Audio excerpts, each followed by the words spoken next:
સવારમાં good morning.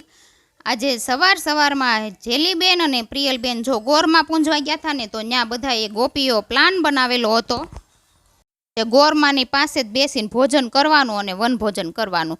તો પ્રિયલબેન અને જેલીબેને ઘરે આવીને કે મમ્મી અમારે વનભોજન કરવા જવું છે। મેં કીધું સારું તો હું તમને બનાવી દઉં।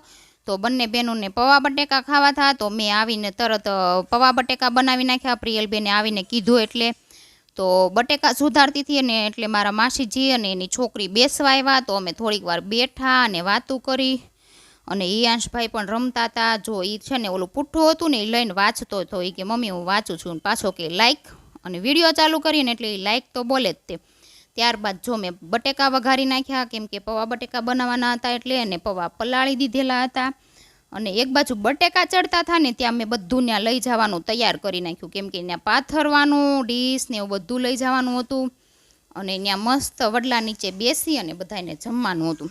એટલે મેં બધું મસ્ત રીતે થેલીમાં ભરી દીધું। છાશ અને અમારા જેલીબેનને પૌવા બટેકા ઓછા ભાવે ને એટલે એની હાટું ભાખરી અને અથાણું લેવાનું હતું તો એ પણ લઈ લીધું। ચેવડો પણ લઈ લીધો અને ગ્લાસ ને એવું પણ લઈ લીધું અને બધું ભરી અને તૈયાર કરી દીધું। અને પ્રિયલબેનની તો ફરમાઈશ હતી કે મમ્મી મારા હાટું પૌવા બટેકા લે ને તો એની આરે આલુ સેવ પણ લેજે કેમ કે એને આલુ સેવ નાખીને બહુ જ ભાવે પૌવા બટેકા। તો મેં આલુ સેવ પણ મંગાવી લીધી હતી અને જો પૌવા બધા ડબ્બામાં મસ્ત ભરી દીધા। વધારે હતા ને એ પણ ભરી દીધા કેમ ત્યાં વધારે ભાવે આપણે બહાર નીકળ્યા હોય એટલે।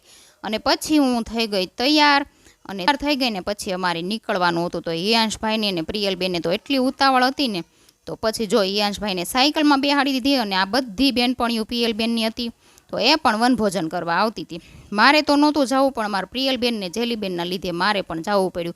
અને હા અમારી છોકરીઓને વનભોજન કરવા જવાનું અને પૂજા કરવા જવાનું બહુ જ ગમે। બંને રોજ પૂજા કરવા જાય છે।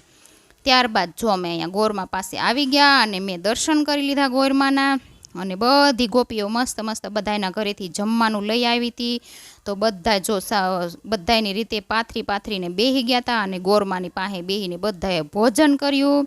અને અમારા ઈયાંશભાઈ પણ આવ્યા હતા વનભોજન કરવા અને એ તો ખાતો તો નહોતો પણ બધાના પાસે આટા મારતો હતો।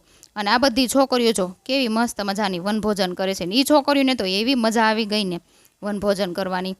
બધી છોકરીઓના મમ્મી અને બધી મોટી મોટી ગોપીઓ પણ આવી ગયેલી હતી અને બધાએ વનભોજન કરી અને મસ્ત મજાનું થોડીક વાર ભગવાન પાસે બેહી માતાજી પાસે અને બધાએ સત્સંગ કર્યો અને મસ્ત મજાનો જો બધાએ સત્સંગ કર્યો। અને આ ગોપી તો 1 મહિનો એવી મજા કરશે ને બધી પણ હા મારે એટલું કેવું છે બધી ગોપી ભલે મજા કરે પણ ઘરે થોડુંક વહુને કામ કરાવીને આવવું જોઈએ કેમ કે છોકરા